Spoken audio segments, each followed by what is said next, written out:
So good morning and welcome to day 3 of our virtual highway school. Uh, as we've done the last couple of years, we're going to do our Build a Better Mousetrap Competition Award Winners, and then we'll be doing an hour-long session on the duties of the highway superintendent. Again, for those who don't know me, I'm David Orr. I'm the director here at the Cornell Local Roads program, and for our Build a Better Mousetrap, we've invited all the people who submitted a entry this year to join us. As we go through, we're going to have 5 finalists, and we'll let each of the finalists say hello and maybe even say a word or two about their entry.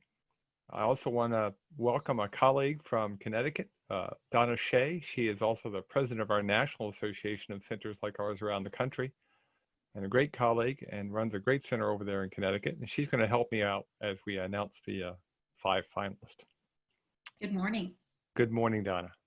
So the criteria we're using for the top items are low cost, something that's innovative, something that solves a problem that is common to a lot of departments around the state, transferable, so if you see a good idea, you can pick it up. How effective is the solution at solving the problem? And then, this is a pretty important one, how helpful were the directions, the photos, the videos, the things that were submitted so that it's easy enough for others to implement? There were some great entries this year. It's always a challenge for this. It's always one of those things I actually don't necessarily like, because sometimes you have to say, choosing this. So we had 10 nominations, 10 items that were submitted. You can find those on our website, clrp.cornell.edu, and look for Build a Better Mousetrap under Training and Events. There's a video that goes along with each of the entries, and they're pretty cool. They're pretty fun to read and watch. And if you need more details on any of them, please let us know. Okay. Now, the way this works, we first take and here at the Local Roads program, Jeff Scott and myself, we go through first and do a first call, and we look at those entries and rank them a little bit and select the top ones that we want to sort of look at, and so send those out to our advisory panel, and those folks judge after we've done the first round, and they produce the finalist and the winner. Okay. And then we of course put those results into a mayonnaise jar and save them so nobody knows. And it's an old Johnny Carson joke for those who remember it. And that's where we come to. So we have finalists. We have 5 finalists. Okay. And Donna and I are going to take turns. And if you are on the call, Adam, I don't have the names that go with all the people, so I'm hoping you can make sure we get the right people unmuted at the right time as we announce the finalist. And here we go. Donna, you ready? I'm ready. Okay, you're up first. First finalist is Wingstop, Madison County. And do we have somebody from Madison County on the call? I'm not sure. I'm looking at my list. Yes, this is Rich Durant. Hello, Rich. So Rich. you want to tell us about your item real quick, about 30 seconds? Yep. Well, we were constantly looking for ways to protect our shoulders. They're very expensive to fix every year. And because we do a lot of project work and we sometimes finish our projects late in the year, sometimes the shoulders never get an opportunity to set up. The weather fluctuation, the cold, it's hot. We have shoulder fluctuations from heavy equipment, farm equipment, driving on it. So we started looking for basically some sort of limiter for our wings so we could limit how far down they go in the event that they're not set up correctly from the operator, just to help as to assist them. And we played around with a couple different ideas, and we ended up with this idea. And it's worked very, very well for us. It's not necessarily a fix-all for everything, but it's been a great tool as long as it's set up correctly. And over the last 2.5 years, we've saved over $100,000 in shoulder repairs with, a 9-10 man crew with the trucks and going out and having to fix them over and over again every year. So this has really worked well for us. It was a learning curve for all the operators. But as we implemented it and started using it and making sure they were set up correctly, everybody really seems to really enjoy them now and like them now, especially in the event that we're getting blinding snowstorms and you can't see. It's hard to see the wing cables, whether they're tight or loose. And so it's been a great tool for us. And we've tried to promote it around our local towns. A couple local towns are using it. They like it too. And they're very, very inexpensive to make. We spend about $100 with labor and materials for each truck. And we've saved, the numbers are astronomical, what we've saved in repairs. Cool. Thanks, Rich. You're welcome. Okay. Are you ready for the next one, Donna? I'm going to let you announce the names here. Ready? Sure.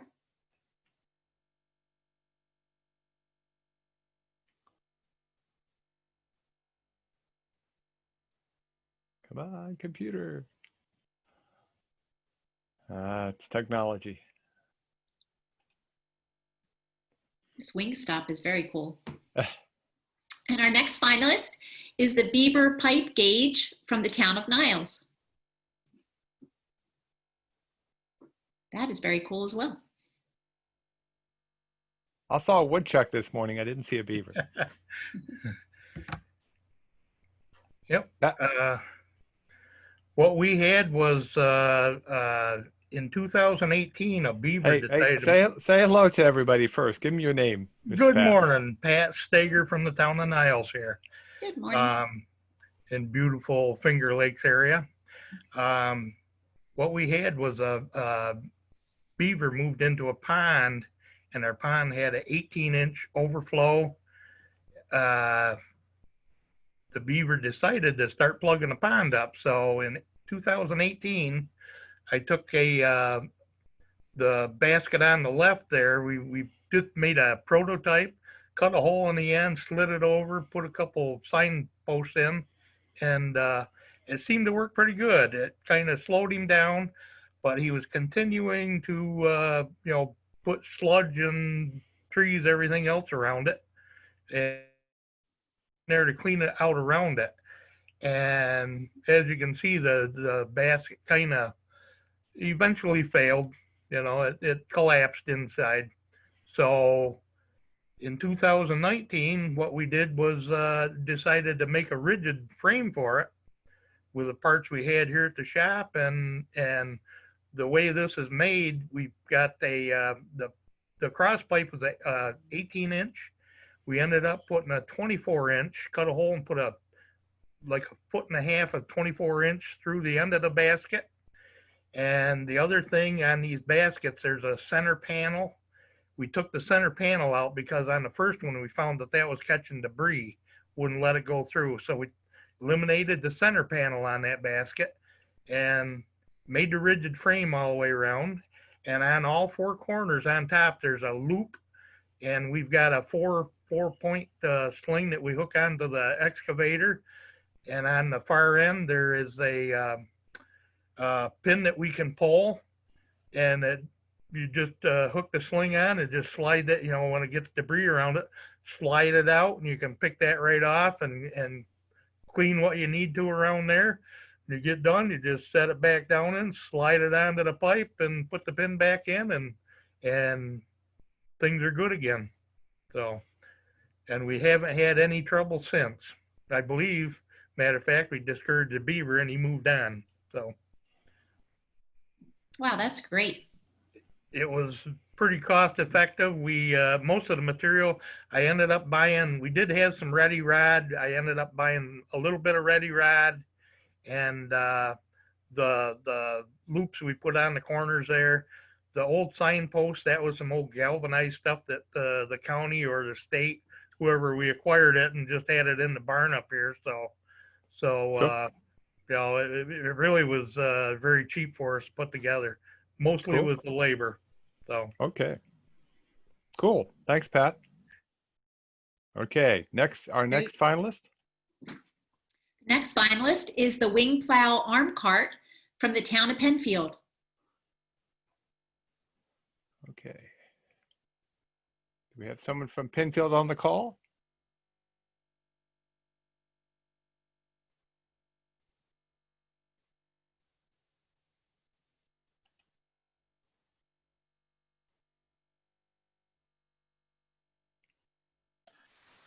Gordon Withy is with us, but I'm not sure if he can speak. I'm trying to unmute him, but I'm not sure if his audio is coming through.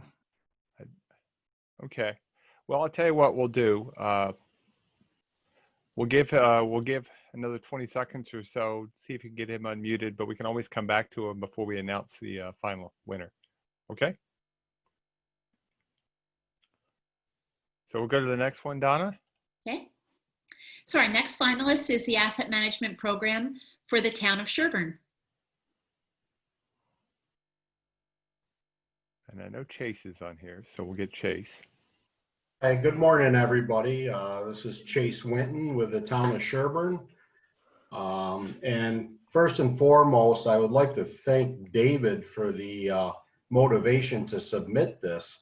At first, it never even occurred to me to submit this for a Build a Better Mousetrap. But after talking with David, it made sense. So basically what we've done here is we have what you see on David's screen. We have mapped all of our signs.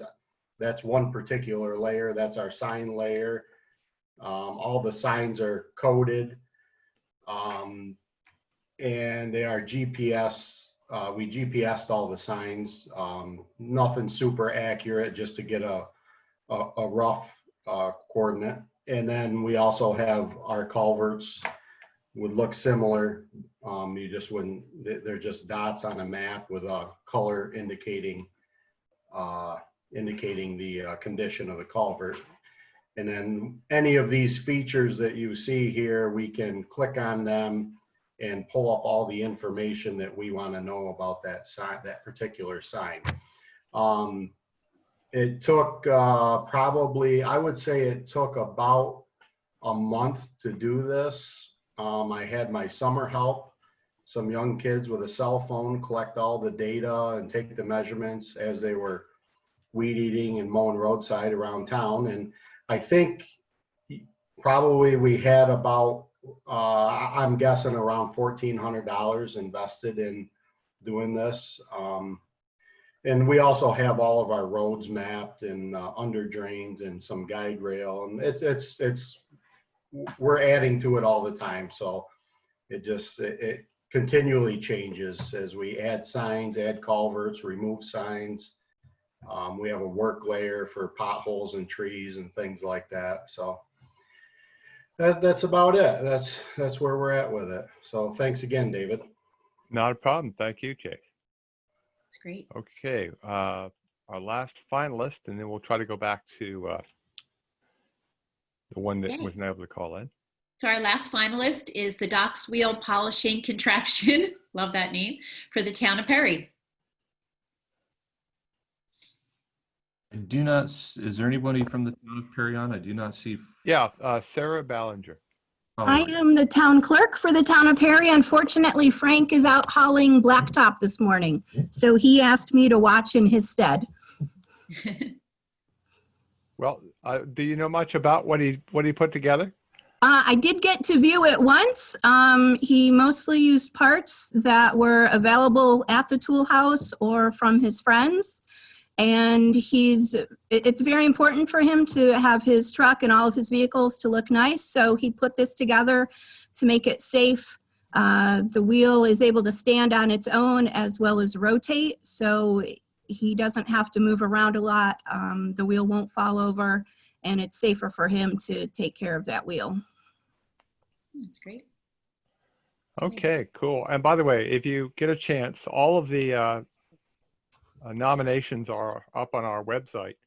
You need to watch the beginning of his, if nothing else, because as you can see, he has sort of a Star Wars theme as he started his particular winner. Okay, so let's see if Gordon was able to join us here. We'll at least show the town of Penfield item here. And I don't know what his phone number is. We'll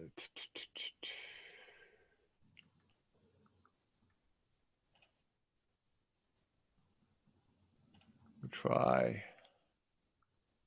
Gordon, if you can type into the chat, or actually the Q&A, if you can type your number in there, if you've got that, I might try just. Up, there we go.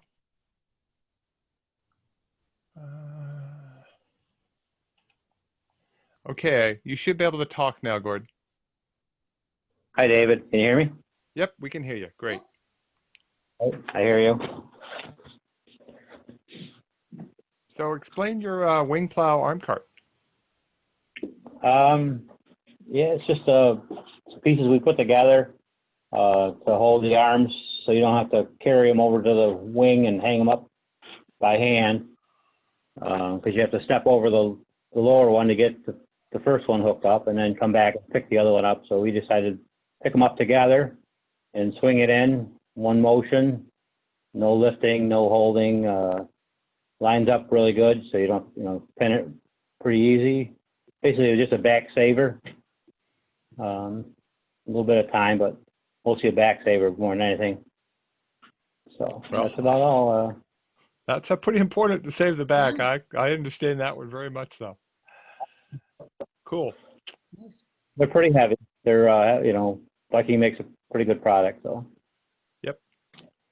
Okay, so those are our 5 finalists. Just so you know, we're going to be taking, of the 5 finalists, we're going to select 4 for a national competition that's done between all the centers, including, we're going to get you, Donna, the folks in Connecticut. And we actually won one year. We had one of the 4 competition categories. City of Beacon won for in 2018 for essentially a way to do confined space practice with wood and plastic pipe, and actually the fire departments in the area use it more than the street department does. So we'll be submitting those here in the next couple of weeks from the finalist. But now, of course, what everybody's been waiting for, the winner. So we're going to start with a video, and we'll see if the video plays. If not, we'll read it out. So you ready, Donna? Ready. Let's see if the video will play for me. There's no sound. If you go on the web, you can see the sound.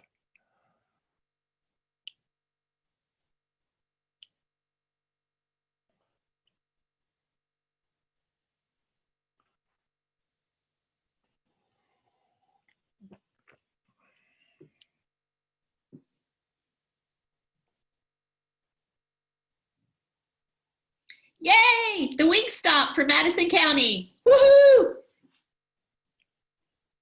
Great job.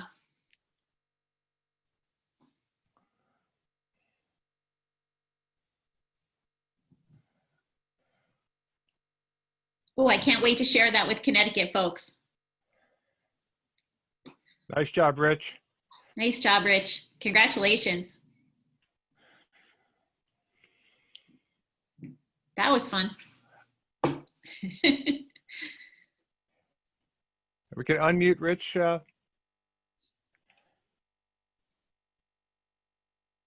Yeah, thanks so much. I really appreciate the opportunity. And like I said, it's worked very, very well for us and saved us a lot of money in Madison County, and certainly gave us the opportunity to do a lot of other work that we need to do and not repairing our shoulders time and time again every year. Well, that's what we're looking for, is good ideas. All the awards, I mean, see, all the entries were great. All of them were really pretty cool. And it's always a challenge to have to pick one. It's a shame we have to do that, but that's the way systems work.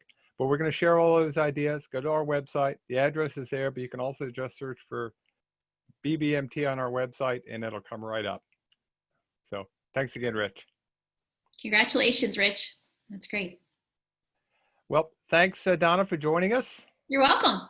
And have yourself a great day, unless you want to join us and stay for the duties of the highway superintendent. I'm going to jump over to one in Connecticut. So have a great day, y'all. Have fun. So, thanks for inviting me. You're welcome. Thanks, everybody. Okay, I'm going to give a pause for about 3 or 4 seconds, and then we'll start the next half of the morning we're doing today.